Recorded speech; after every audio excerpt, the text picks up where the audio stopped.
ایک وقت ایسا آیا کہ اللہ تعالیٰ نے حضرت ابراہیم کو بہت زیادہ مال عطا فرمایا. اتنے اونٹ گنے نہیں جاتے، گائیں اتنی زیادہ کہ شمار نہیں ہوتے، بکرے بکریاں اتنی زیادہ کہ شمار، بہت زیادہ مال اللہ نے عطا فرمایا. اور ابھی کچھ عرصہ پہلے آپ پیچھے جائیں نا تو جو لفظ مال تھا وہ روپے پہ تو بولا ہی نہیں جاتا، وہ جانوروں پہ بولا جاتا. بہت زیادہ مال اللہ نے دیا، بکریاں، گائیں، اونٹ، بیل، بڑا کچھ. رب کریم نے فرشتوں سے فرمایا کہ واتخذ اللہ ابراہیم خلیلا، ابراہیم میرا دوست ہے. تو فرشتے کہنے لگے یا اللہ جسے اتنا کچھ دیا جائے اس نے دوست تو بننا ہی ہوتا ہے، تو نوازا ہی پڑا ہے، اتنا مال، اتنے کھیت کھلیان، اتنا کچھ. اللہ کریم نے فرمایا جاؤ آزمائش کر لو، امتحان لے لو. فرشتہ امتحان لینے پہنچ گیا. حضرت ابراہیم کے جانور چر رہے ہیں چراگاہ میں، حضرت ابراہیم بھی ہیں، غلام بھی ہیں، بہت بڑا ریوڑ ہے. آپ تشریف فرمائیں. ایک فرشتہ آیا تو کھیت میں چھپ کے بیٹھ گیا اور بلند آواز سے کہنے لگا سبحان اللہ والحمد للہ ولا الہ الا اللہ واللہ. یہ تسبیح بڑی پسند ہے، محبوب نے ان کی فضیلت بیان کی. اب وہ حضرت سیدنا ابراہیم علیہ السلام کھڑے تھے تو وہ کھیت میں بیٹھ کے تسبیح پڑھنے لگا سبحان اللہ والحمد للہ ولا الہ الا اللہ. حضرت ابراہیم کہنے لگے یہ میرے رب کا نام کون لے رہا ہے؟ بڑی اس کی میٹھی آواز ہے، بڑی، کون ہے؟ ڈھونڈنے لگے، گھومتے گھومتے اس کے پاس چلے گئے. فرشتہ انسانی شکل میں، تو میرے رب کا ذکر کر رہا تھا؟ اس نے کہا میں ہی کر رہا تھا. فرمانے لگے یار ایک دفعہ پھر نہیں کرتا؟ تو کہنے لگا ابراہیم پہلے تو میں اپنی مرضی سے کر رہا تھا، تو کہتا ہے تو پیسے لگیں گے، پیسے ہیں تو کر دیتا ہوں. حضرت ابراہیم کہنے لگے بول تو کیا لے گا؟ میرے اللہ کا ذکر سنانے کا کیا لے گا؟ کہنے لگا جتنی بکریاں آپ چلا رہے ہیں ساری دے دے تو میں اللہ کا ذکر سنا دیتا ہوں. اور آپ نے فرمایا بس جا تیری ساری ہوئی میرے رب کا ذکر سنا. اور پھر شروع ہو گیا سبحان اللہ الحمد للہ ولا الہ الا اللہ واللہ اکبر. حضرت ابراہیم علیہ السلام کیف میں یار پھر ذرا سنا، نہ علما وچ پھسا سانو، تو یار دی گل سنا سانو، ذرا دوبارہ سنا. میں پھر سنایا، ایک دفعہ پھر کہا. فرشتہ کہنے لگا بس جی آپ کے پیسے پورے ہو گئے. حضرت ابراہیم کہنے لگے چل ایک دفعہ اور سنا. کہنے لگا پیسے لگیں گے. تو کیا لے گا؟ کہنے لگا گائیں بھینسیں ساری میری. فرمایا بس یار اتنی قیمت، تو سنا صحیح، سارا کچھ ہی تیرا. پھر شروع ہو گیا سبحان اللہ والحمد للہ ولا الہ الا اللہ واللہ اکبر. گائیں دے دیں، بھینسیں دے دیں، وہ ذکر سناتا ہے. حضرت ابراہیم کبھی مچلتے ہیں، کبھی روتے ہیں، کبھی آہیں پڑھتے ہیں. تو میرے رب کا نام لے رہا ہے، ذرا پھر سے لے. کیف جاری ہے. کہنے لگا بس بھائی. حضرت ابراہیم فرمانے لگے تو اور لے لے جو لینا ہے، مجھے ذکر سنا. اس نے کہا ابراہیم بکریاں میں لے چکا، گائے بھینسیں میں لے چکا، اونٹ رہ گئے، سارے لے لوں گا پھر ذکر سناؤں گا. فرمایا جا تیرا ہوا تو ذکر سناتا رہ، میں دیتا ہوں. دے دیا. کچھ دیر ذکر کیا تو اب خاموش ہو گیا. حضرت ابراہیم خلیل اللہ علیہ السلام فرمانے لگے ذکر سنا. کہنے لگا ابراہیم اب تیرے پاس دینے کو کیا ہے؟ ہر چیز تو میں لے چکا. آپ فرمانے لگے یہ گائے بھینسیں بکریاں چرانے کے لیے تجھے کوئی نوکر ملازم بھی تو چاہیے نا. تو اس طرح کر مجھے رکھ لے، میں روٹی نہیں مانگوں گا، کھانا نہیں مانگوں گا، تو اللہ کا ذکر سناتا رہنا، میں تیرے جانوروں کی نوکری کرتا رہوں گا. حضرت ابراہیم علیہ السلام نے جب یہ کہا نا، فرشتے کی آنکھوں میں آنسو آ گئے. تر دامنی پہ شیخ ہماری نہ جائیے، ہم دامن نچوڑ دیں تو فرشتے وضو کریں. فرشتہ رو پڑا اور کہنے لگا ابراہیم مجھے سینے سے لگاؤ، آپ واقعی اس قابل ہے کہ اللہ آپ کو اپنا دوست بنائے، واقعی اس قابل ہے کہ رب آپ کو اپنا. حضرت ابراہیم علیہ السلام کا خدا سے محبت کرنے کا نرالا انداز. حضرت ابراہیم بہت بڑے مہمان نواز تھے. صرف قربانی نہیں دیتے تھے، سارا سال بہت سارا لنگر، بہت سارا کھانا پینا، بہت ساری چیزیں جاری رہتی. اور جتنے غریب لوگ تھے فلسطین کے، ان کو پتا تھا کہ حضرت ابراہیم علیہ السلام کا لنگر جاری ہے. فلسطین میں جب آپ کا قیام تھا، ایک دفعہ ڈھیروں مہمان آ گئے اور کھانے کو کوئی چیز نہیں. حضرت سارہ اور جناب ہاجرہ دونوں اس وقت موجود تھیں. وہ کہنے لگی ابراہیم بہت سارے مہمان آ گئے تو کیا کریں؟ جناب سارہ کہنے لگی کس طرح کر کے ان کی مہمان نوازی کرنی. اور حالات یہ ہیں کہ قحط پڑا ہوا ہے فلسطین میں، مصر میں، دور دراز علاقوں میں. حضرت ابراہیم کہنے لگے یہ اللہ کے مہمان ہیں اور ہمیں رب کریم کا بندہ سمجھ کے آ گئے، اللہ ہی بندوبست کرے گا. فرمانے لگے میرا مصر میں ایک دوست ہے، وہ قحط کے دنوں میں غلہ جمع کر لیتا ہے، میں اس کی طرف پیغام بھیجتا ہوں، مجھے امید ہے وہاں سے غلہ ملے گا۔ 2 3 5 اونٹ والے غلام بلائے اور ان کو کہا کہ جاؤ غلہ لے آؤ مصر کے دوست سے۔ وہ لوگ کہتے ہیں ہم غلہ لینے گئے، وہاں جب پہنچے تو حضرت ابراہیم خلیل اللہ علیہ السلام کا پیغام دیا تو آپ کا وہ دوست کہنے لگا غلہ تو بے شمار تھا، مجھے خبر نہیں تھی کہ حضرت ابراہیم کا پیغام آئے گا، تو میں تو سارا تقسیم کر چکا ہوں، لوگ لے گئے، اب تو کوئی شے نہیں۔ اب وہ خالی آ گئے 5 کے 5 اونٹ۔ جب خالی آئے تو حضرت ابراہیم کی حویلی کی دیواریں چھوٹی چھوٹی تھیں، ان غلاموں میں سے، خادموں میں سے، آپ کے ان چاہنے والوں میں سے ایک کہنے لگا یار وہ غریب تو انتظار کر رہے ہوں گے کہ غلہ لینے گئے، ہمیں روٹی ملے گی۔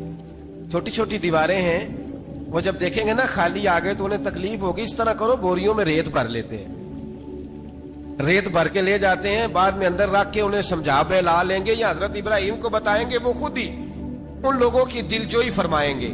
اب غلہ کی جگہ ریت بھر کے اونٹوں پہ رکھ کے لائی گئی، لا کے بوریاں جب رکھ دی گئیں، حضرت ابراہیم علیہ السلام دوپہر کے وقت آرام فرما رہے تھے، بی بی سارا اٹھی، کہتی ہیں جب میں نے دیکھا نا کہ بوریاں پہنچ گئی ہیں تو گئی، غلام کو ساتھ لیا اور اس کو جب کھولا نا تو کہتی ہے اتنی حسین گندم میں نے پہلے کبھی دیکھی نہیں تھی، اتنا پیارا دانا میں نے کبھی ملاحظہ ہی نہیں کیا تھا۔ فرماتی ہیں جب اس کو پیس کر چکی میں روٹیاں پکائیں تو خوشبو دور دور تک پھیل گئی، اعلیٰ غذا بنی، بڑے بڑے کھانے بیویوں نے مل کے پکائے، چن دیے گئے۔ حضرت ابراہیم اٹھے تو لوگ کھانا کھا رہے ہیں، سجدہ شکر ادا کیا، اور جب سجدے میں گئے تو وہی آنے لگی، پھر رونے لگے۔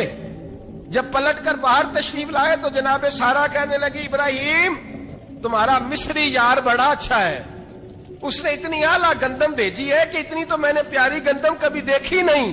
جناب ابراہیم مسکرائے، فرمانے لگی سارا یہ مصری یار نے نہیں بھیجی، یہ میرے عرشی یار نے بھیجی ہے، یہ میرے عرشی یار نے بھیجی ہے۔ بھائی مہمان نوازی مزاج تھا، ہاتھ لٹا دینا مزاج تھا، دوسروں کی اشکشوئی مزاج تھا۔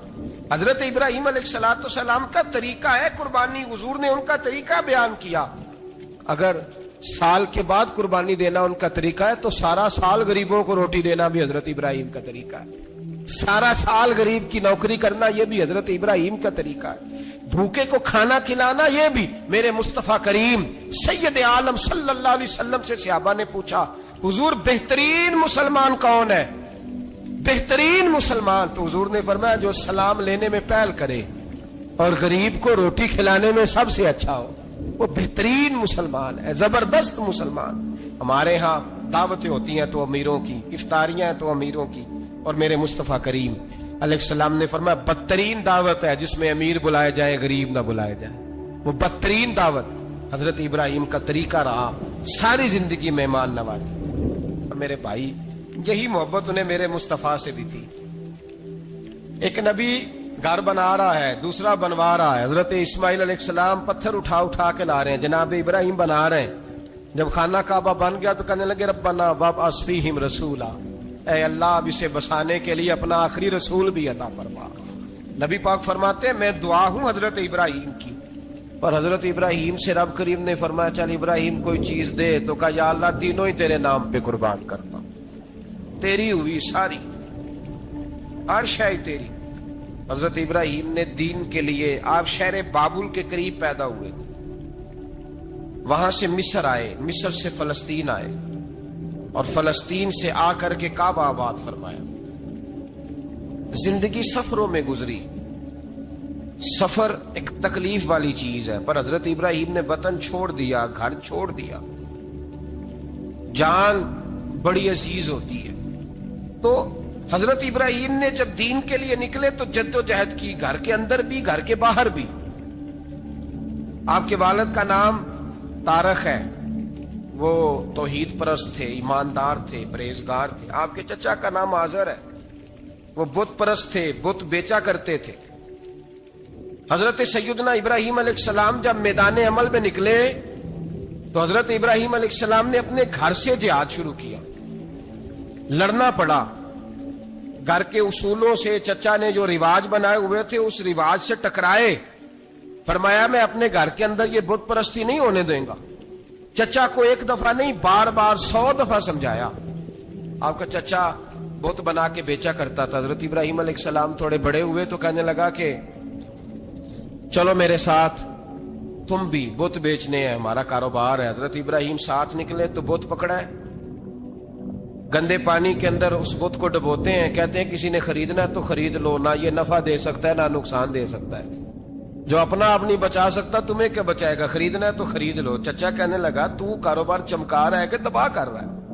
گھر میں بڑے معاملات خراب ہوئے, جھگڑے ہوئے, لیکن حضرت ابراہیم علیہ السلام ایک منٹ کے لیے بھی اپنے گھر کے اندر بھی کمپرومائز کرنے کو تیار. یہ تھوڑا مشکل میں نے پہلو چھیڑ دیا ہے, یہ تھوڑا مشکل پہلو چھیڑ دیا ہے. تھوڑا سمجھدار آدمی ہے پر بیوی سے پردہ نہیں کرا سکتا, سیانا ہے, پنچایت کا بندہ ہے, جو اس سے آپ کہیں گے وہ بات یہ سنائے گا, لیکن کہتا ہے نہیں جی میں نے کوشش کر لی ہے. کس قسم کی کوشش ہے صاحب, یہ کیسے ہو گیا؟ حضرت ابراہیم علیہ السلام نے گھر کے اندر سے فرمایا نہیں کرنے دوں گا, گھر کے اندر بھی ٹکرائے, فرمایا تم جو بھی ہو پاش پاش کیا چچا کے اصولوں کو, اور باہر جب نکلے تو صرف علاقے کے چیئرمین سے نہیں ٹکرائے, ایم پی ایم این اے وزیر مشیر سے نہیں ٹکرائے, سپر پاور نمرود دنیا کا واحد حکمران تھا اس وقت, دوسرا کوئی حکمران ہی نہیں تھا, اکیلے حکمران سے جا کر ٹکرائے.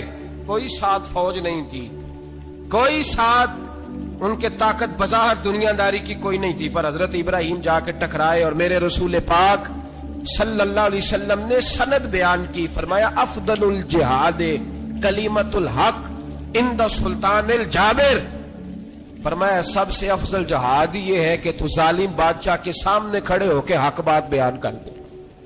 یہ سب سے بڑا جہاد ہے, یہ سب سے افضل الجہاد کلمۃ الحق عند سلطان الجابر, سب سے بڑا جہاد. حضرت ابراہیم کھڑے ہو گئے, سپر پاور سے ٹکرائے. یہاں ہم لوگ حکمتوں کا شکار ہیں, دیکھیں گے, کریں گے, سوچیں گے, اور مولوی صاحب کو ویسے کہتے ہیں آپ پرہیز کریں سیاسی باتوں سے. بھئی اللہ کے ہر نبی نے جا کے وقت کے ظالم حکمران کو لتاڑا ہے, للکارا ہے, یہ تو مشن انبیاء ہے. حضرت سیدنا ابراہیم علیہ السلام نے اس کو جا کے کہا کہ تو جھوٹ بولتا ہے, تو جھوٹا ہے, تو خدائی کا دعویٰ کرتا ہے, تو بہت بڑا ظالم ہے. اور قرآن مجید نے اس ساری بات کو بیان فرمایا.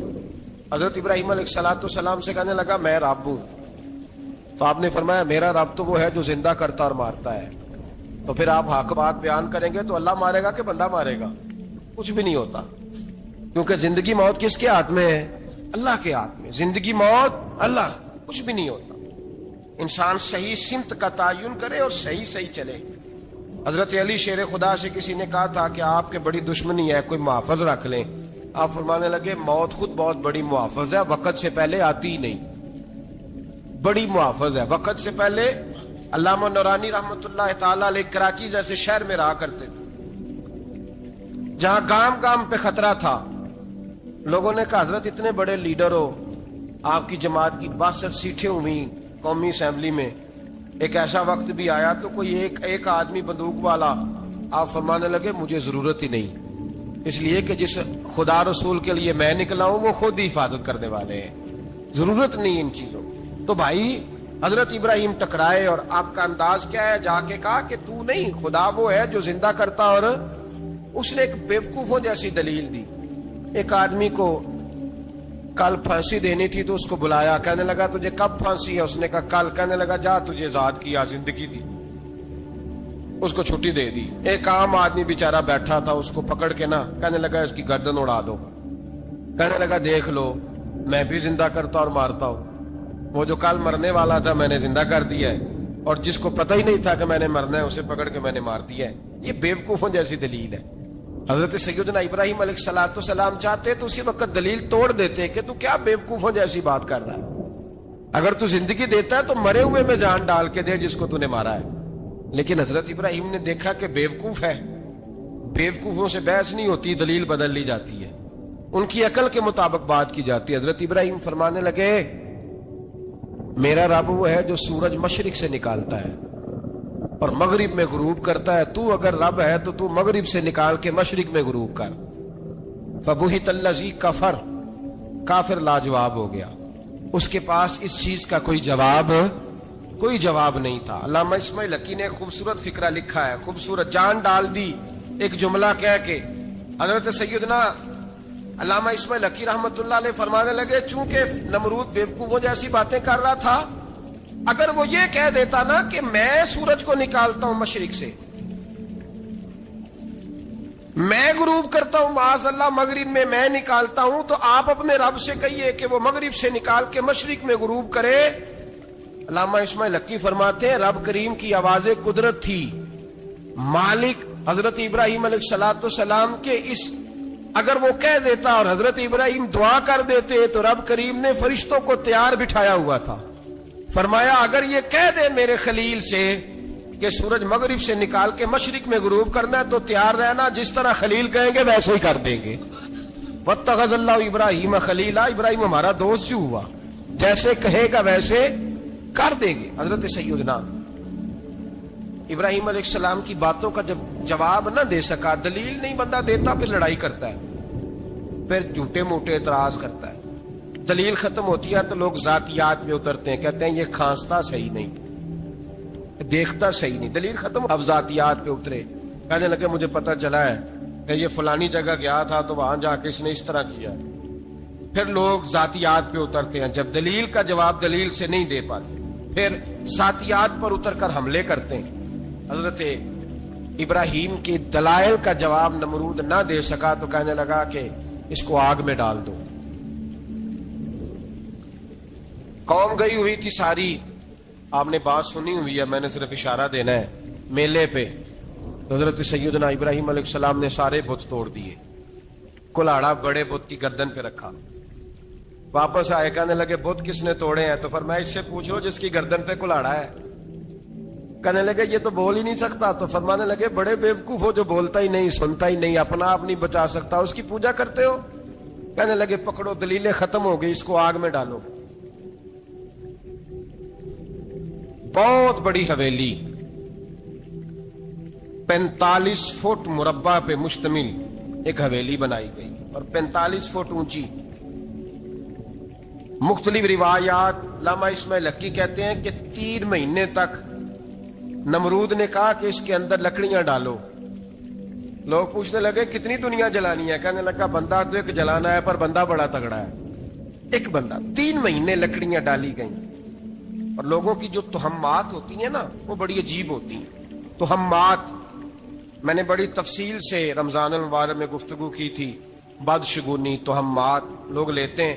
اس وقت بھی لوگ تہمات کا شکار ہو گئے. عقیدہ بگڑ جاتا ہے تو وہ عجیب و غریب باتیں کرنے لگتا ہے. تہمات کا شکار ہو گئے. بیبیاں نظر مانتی, میں بیمار ہوں, اگر صحیح ہو گئی تو اتنے میں لکڑی دوں گی حضرت ابراہیم کی آگ جلانے کے لیے. ایک عورت لے کے جا رہی ہے لکڑیاں. ایک نیک دل آدمی نے اس سے پوچھا کہاں جا رہی ہو؟ کہنے لگی میں نے منت مانی تھی تو حضرت ابراہیم علیہ السلام کو معاذ اللہ جلانے کے لیے لکڑیاں لے کے جا رہی ہوں. تو وہ رب کریم کے بندے کہنے لگے تو ڈھونڈتی رہے گی, تجھے وہ جگہ ملے گی نہیں. وہ بی بی کئی مہینے گھومتی رہی, جگہ ہی نہیں ملی جہاں لکڑیاں ڈالنی, ماری گئی. تہمات کا شکار ہوئے بہت سارے لوگ. تہمات کا بھائی, تہمات دین کے اندر منع ہے. تہمات دین میں کوئی نظر ماننا, کوئی کسی بزرگ کے مزار پہ جا کے سالے ثواب کے لیے کوئی چیز ماننا, یہ تو درست ہوا. لیکن غیر شرعی نظریں مان لینا کہ میں آگ کے گرد چکر لگاؤں گا, میں جناب وہاں جا کے یہ والا تماشا کروں گا, میں دھاگا باندھوں گا, میں رسا کاٹوں گا, میں وہاں گندے ہو سے پانی پیوں گا, ان کی شریعت اجازت, یہ تہمات ہیں, بدشگونی ہے. دین میں ان کی کوئی گنجائش. آپ نظر ماننے سے پہلے بھی کسی عالم سے رابطہ کریں کہ میں منت مانگنے لگا ہوں تو کیسے ماننی چاہیے کا طریقہ پوچھیں. ایسے ہی غلط چیز کی منت تھوڑی مان لی جائے گی. 12 آمدام برسر مطلب حضرت ابراہیم کے لیے آگ جلائی گئی. 45 فٹ اونچی آگ ہے, پرندہ بھی اوپر سے گزرتا ہے تو نیچے گر جاتا ہے جل کے. اتنے دن لگا کے آگ جلائی گئی. اب حضرت ابراہیم کو جلایا جانے لگا ہے. یہاں تو موجیں ہے نا, جو کسی ادارے کا سربراہ ہے اس کے لیے موج ہے, کسی جگہ آفیسر بن گیا تو موج ہے, پیر صاحب کے لیے موج ہے, علامہ صاحب کے لیے موج ہے, خطیب صاحب کے لیے موج ہے. جلنا کس کو پڑتا ہے؟ وہاں کوئی نہیں رہا اللہ ماشاء اللہ. وہ لوگ گزر گئے جو تکلیفیں سہ کے کام کرتے تھے, گزر گیا زمانہ. حضرت سیدنا ابراہیم علیہ السلام کو جلایا جانے لگا ہے تو اب اتنی بڑی آگ ہے تو ڈالیں کیسے؟ شیطان نے تجویز دی کہ منجنیق بناؤ، منجنیق، بڑے بڑے بانس باندھ کے ان کے نیچے رسا باندھو. وہ جس طرح جھولنے کے لیے جھولا بنایا جاتا ہے اس طرح ایک منجنیق پرانے زمانے میں اس میں پتھر رکھ کے پھینکے جاتے تھے دشمنوں پہ. وہ منجنیق بنائی گئی کہ دور سے حضرت ابراہیم کو پھینکیں گے. ہاتھ حضرت ابراہیم کے باندھ دیے، پاؤں مبارک باندھ دیے، پوری زمین پہ ایک نام لینے والا خدا کا. اور اس کو آج رسیوں میں جکڑا ہوا ہے.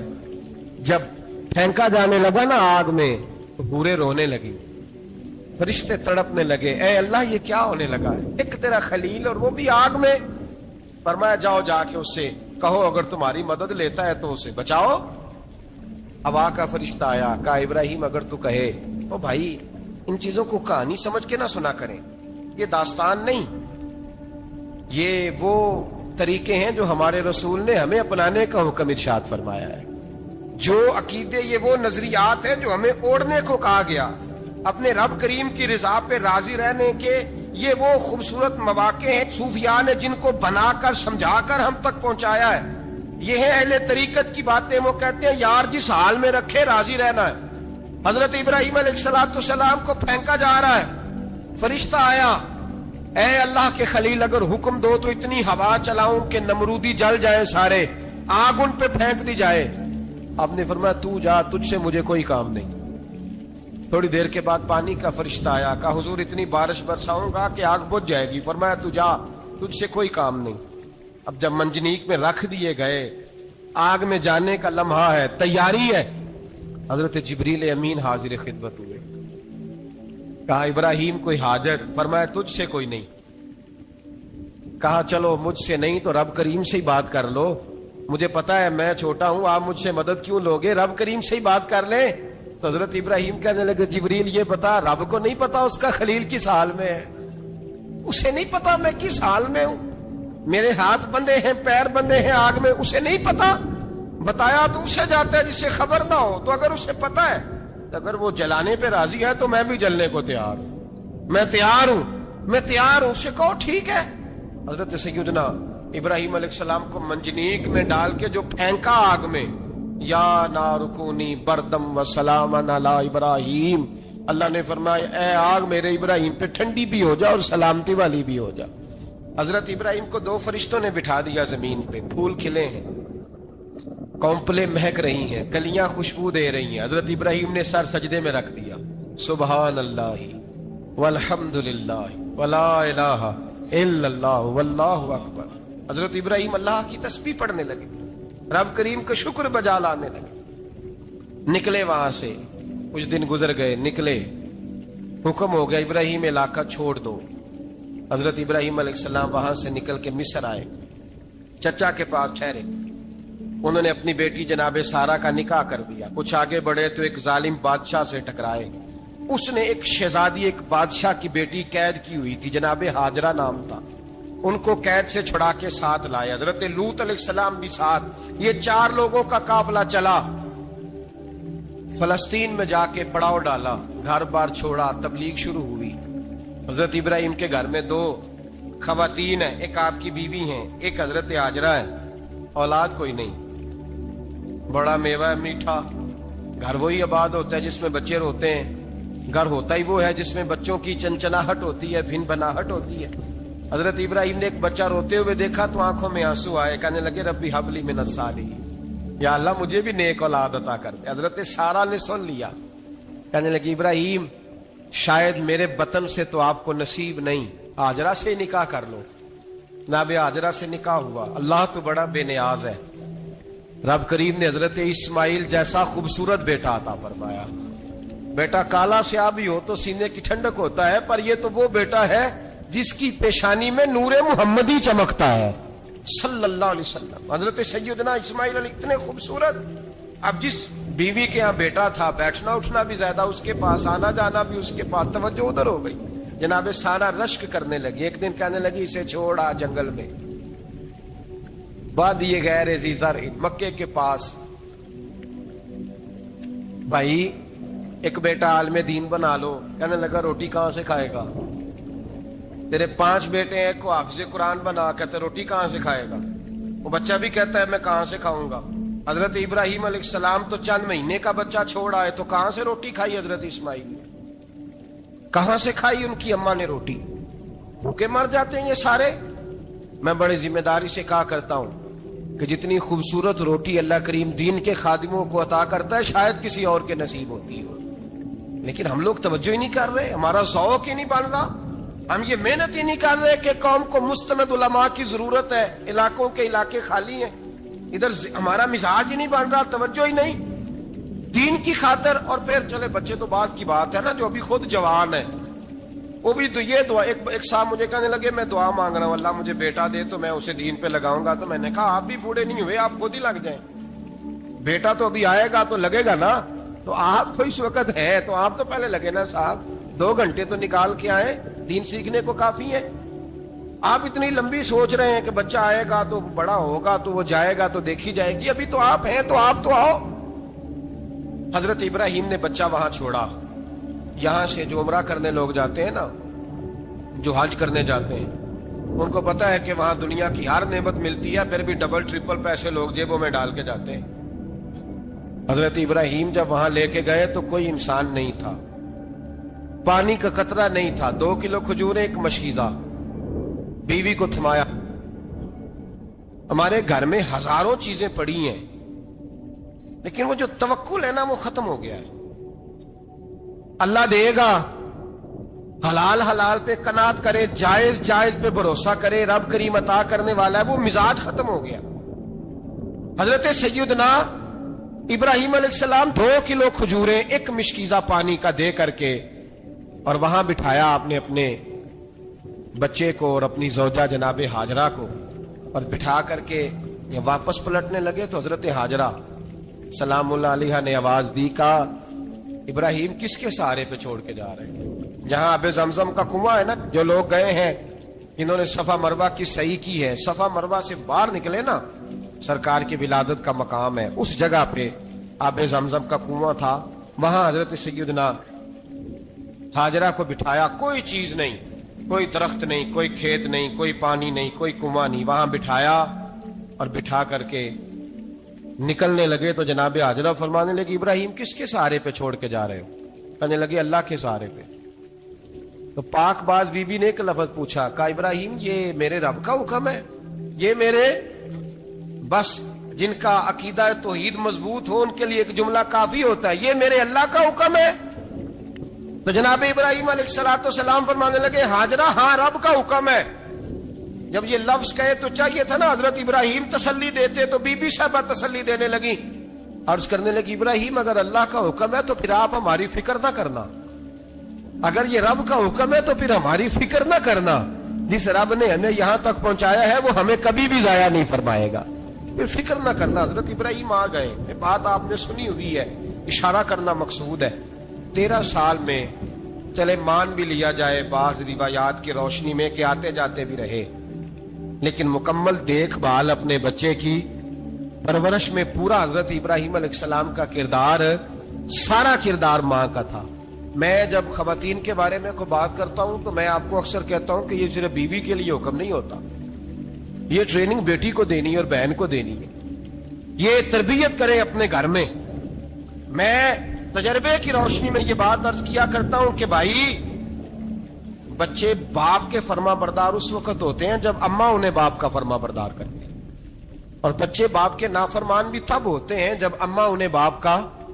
میں نے اپنے کانوں سے سنا ایک دفعہ ایک بچہ اپنے باپ سے کہہ رہا ہے آپ نے تو ساری زندگی باہر گزار دی، پیسے کمانا کون سا مشکل کام، دکھ سکھ تو سارے اماں نے برداشت کیے، سکولوں میں وہ جاتی تھی، فلانا کام وہ کرتی تھی، فلانا کام۔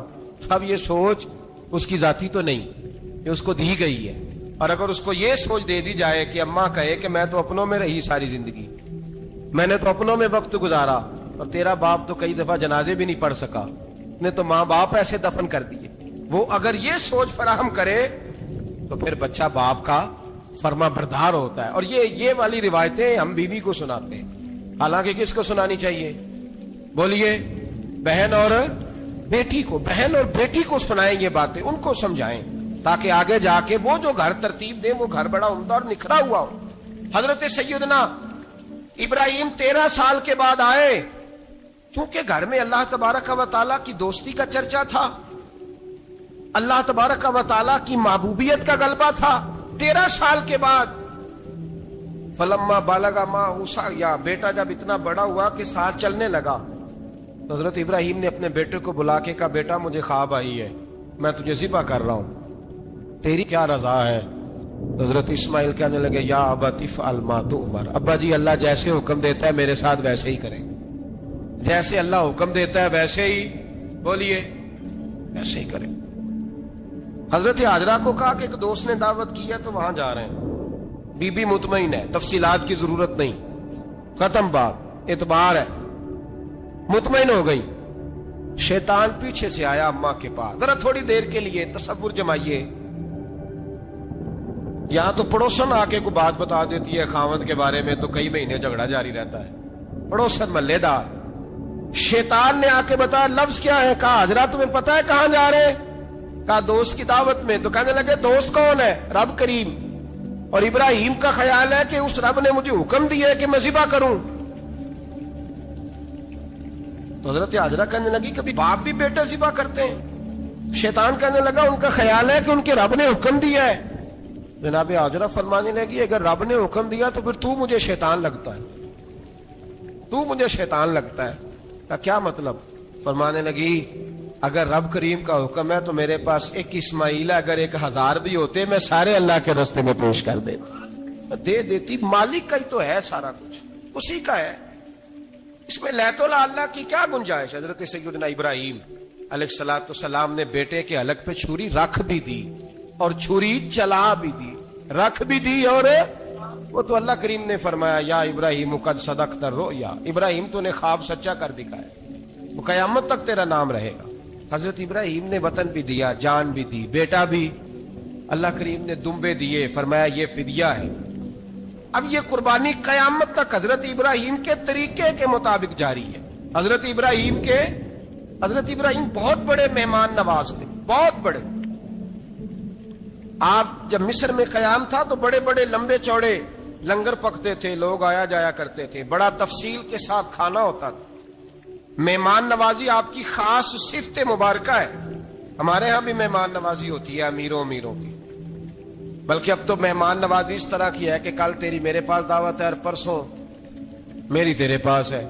وہی امیروں میں وہ چکر رہتا ہے, پارٹیاں دوست ایک دوسرے کو ڈالتے ہیں, تیری طرف پارٹی تیری طرف, اور اسی انداز میں اب یہ عید آئے گی نا ٹکا پارٹیاں ہوں گی جگہ جگہ, اور لوگ سوال پوچھنے لگے ابھی سے, کہتے ہیں قربانی کا کتنا گوشت گھر رکھنا جائز ہے, قربانی کا کتنا گوشت گھر رکھنا جائز ہے؟ سارا ہی جی, ہاں, اس لیے فریزر لے لے, فریج سے نہیں کام چلے گا, سارا ہی جہاز گھر رکھنا سارا ہی جائز ہے, رکھ لیں. او خدا کے بندے, قربانی وہ بندہ دیتا ہے جو سارا سال ہی گوشت کھاتا ہے, صحیح کہہ رہا ہوں؟ قربانی صاحب نصاب صاحب استطاعت بندہ دیتا ہے نا, تو وہ سارا سال ہی گوشت, تو سارا گھر میں رکھنا بھی جائز ہے, لیکن سارا دے دینا بھی. تو جو آ رہی ہے اس پہ کیوں توجہ کرتے ہو, جو دوسرا جائز ہے اس پہ کیوں نہیں عمل کرتے؟ سارا تقسیم کرتے ہیں, بات ختم ہوئی. یقین کریں محرم میں جا کے دوست ٹیلی فون کر کے سوال پوچھتے ہیں, کہتے ہیں صاحب سنا ہے قربانی کا گوشت محرم میں کھانا جائز نہیں. میں کہ نہیں, ربیع الاول چ بھی جائز جی, رجب رمضان تک کھاؤ, کوئی بندہ نہیں منع کرتا, اس لیے کہ کسی کو دینا تو پسند ہی نہیں. یہاں پھر اس میں سے جو خاص چیزیں ہیں وہ اپنی فریج میں, اور باقی جو ہے وہ دوسروں کے لیے. یہ کیا طریقہ ہے ہمارا, اور اسی پہ عمل ہے. اللہ تبارک و تعالی ہمیں سمجھنے کی توفیق عطا فرمائے. یہ قربانی حضرت ابراہیم کا طریقہ ہے. حضور نے اگرچہ نبی پاک کی اپنی سنت تھی, یہ بھی کہہ سکتے تھے سنتی و سنت ابیکم ابراہیم, میری سنت ہے اور تمہارے باپ ابراہیم کی سنت ہے. یہ نہیں فرمایا. جب صحابہ نے کہا قربانی کیا ہے, فرمایا سنت ابیکم ابراہیم, یہ تمہارے باپ ابراہیم کی سنت ہے. ہر صاحب نصاب پر قربانی واجب ہے. جو زکوٰۃ کا نصاب رکھتا ہو اس پر قربانی واجب ہے, یعنی ضروریات سے زیادہ اتنے پیسے, جتنے پیسوں سے زکوٰۃ فرض ہوتی ہے اتنے پیسے جس آدمی کے پاس قربانی سے پہلے آ جائیں اس آدمی پر قربانی کرنا واجب ہے.